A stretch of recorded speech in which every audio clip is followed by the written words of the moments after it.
Halo semua, jumpa lagi dengan saya Depri Saipullah.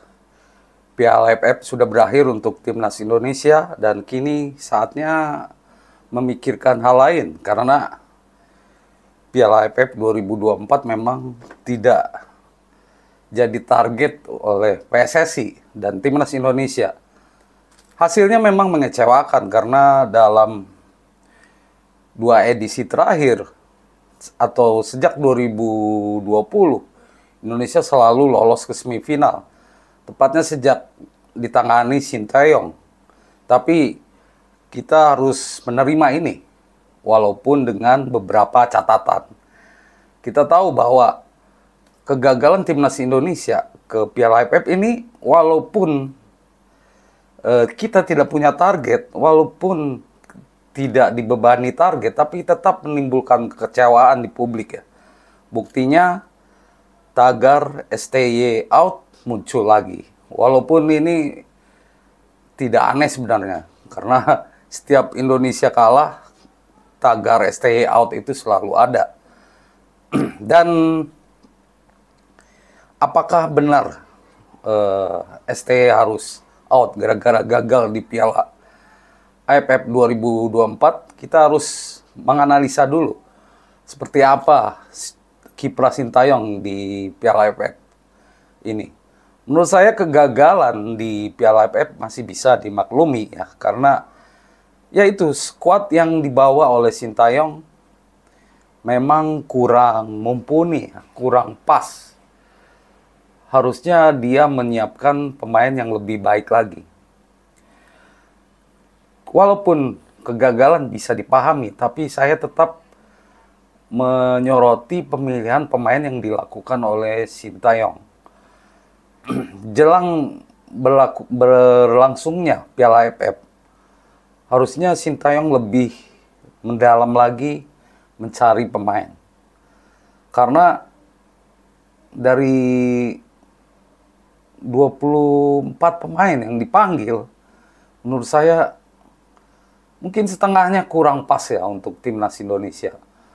Contohnya Arkan Kakak, terus mungkin Sultan Zaki yang tidak main sama sekali, atau Erlangga Prasetyo, kiper ya. Mungkin karena dia kiper ketiga, jadi ya kalau kiper wajar lah. Tapi kalau kayak Sultan Zaki tidak main, dan ada juga pemain yang selain main, tapi menurut saya kurang pas gitu. Karena ada beberapa posisi yang harusnya ditempati pemain bagus lainnya yang ada di Liga 1. Contohnya yaitu Arkan Fikri. Ini pemain memang bolehlah dia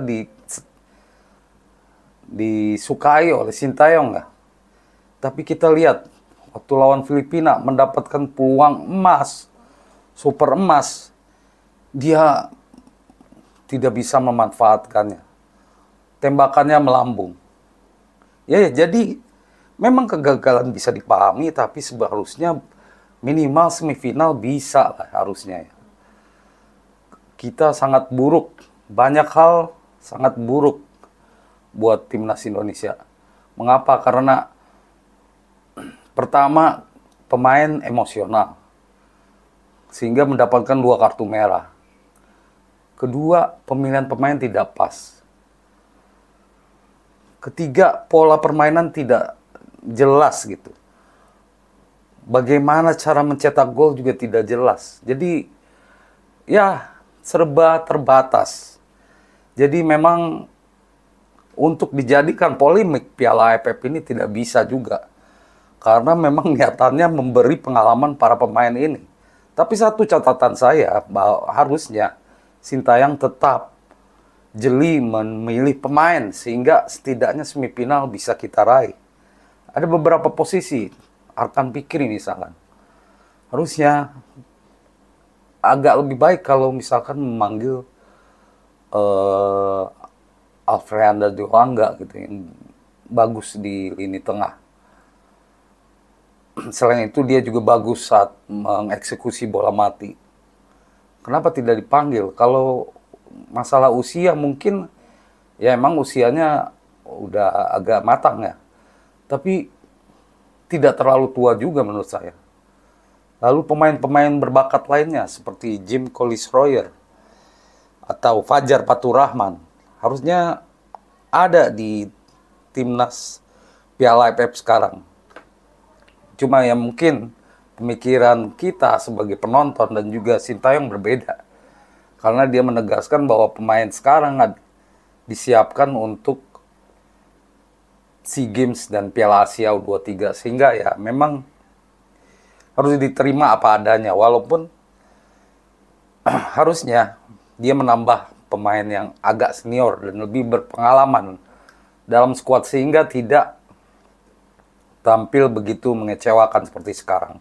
Nah, kembali terkait apakah Sintayong harus out atau tidak, menurut saya ini belum saatnya Sintayong untuk out. Karena mengapa? Karena memang pekerjaannya masih on track. Memang dia belum memberikan gelar, tapi dia on the track. Target besar PSSI adalah Indonesia lolos Piala Dunia. Dan itu masih on track. Karena kita berada di posisi 3 klasemen Piala Dunia 2026. Kualifikasi Piala Dunia 2026. Jadi kalau out sekarang kayaknya tidak pas gitu. Kita tunggu bagaimana aksi Sintayong pada 4 laga terakhir di kualifikasi Piala Dunia 2026. Disitulah kita bisa menilai bagaimana kehebatan Sintayong, apakah dia masih blunder atau tidak.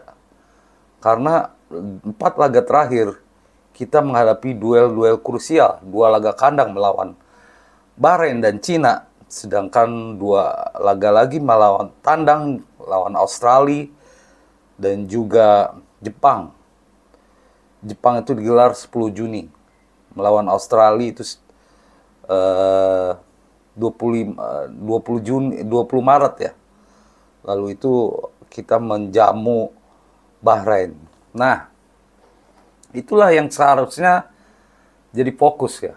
Jadi fans timnas juga sebaiknya fokus dengan ini karena target besarnya adalah itu. Kalau Piala AFF ini menurut saya memang gengsinya juga sudah berkurang ya. Mengapa? Karena Piala AFF menurut saya persaingannya kurang ketat. Itu saja gitu lah. Kekuatan negara yang terlemah itu sangat jomplang ya. Misalkan Timor Leste atau Laos atau Brunei Darussalam sangat jomplang gitu. Mereka belum bisa paling tidak memberi perlawanan lah. Kalau Laos sudah agak meningkat ya. Tapi negara-negara kecil masih jauh. Mereka sering jadi bulan-bulanan saja. Jadi memang tujuan dari Piala AFF ini kurang pas ya. Dan harusnya ada lawan yang lebih kuat lagi. Dan tim terlemah mungkin sebaiknya tidak diikutkan saja ya. Harus kualifikasinya harus lebih ketat lagi. Dan ya itulah, Piala AFF ini menurut saya sudah kurang gengsinya gitu.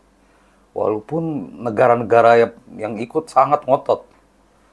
Ya itulah yang jadi masalah. Kita juga Indonesia belum pernah jadi juara Piala AFF. Tapi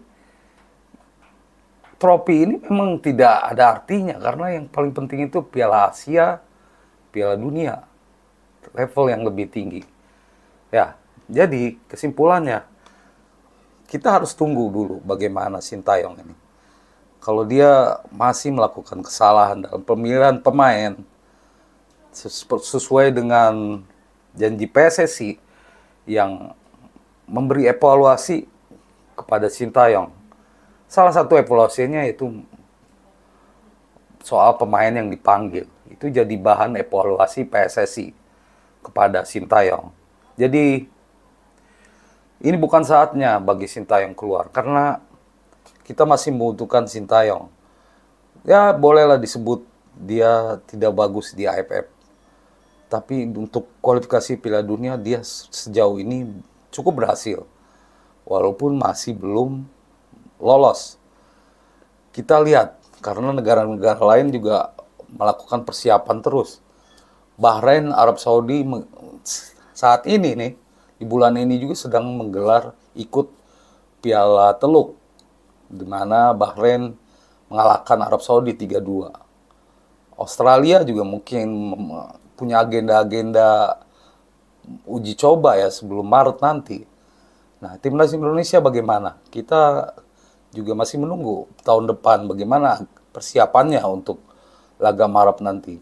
Sembari kita juga menunggu tambahan kekuatan baru di timnas Indonesia. Demikian ulasan saya, teman-teman. Semoga menjadi informasi yang berguna untuk teman-teman semua. Terima kasih atas perhatiannya dan salam olahraga.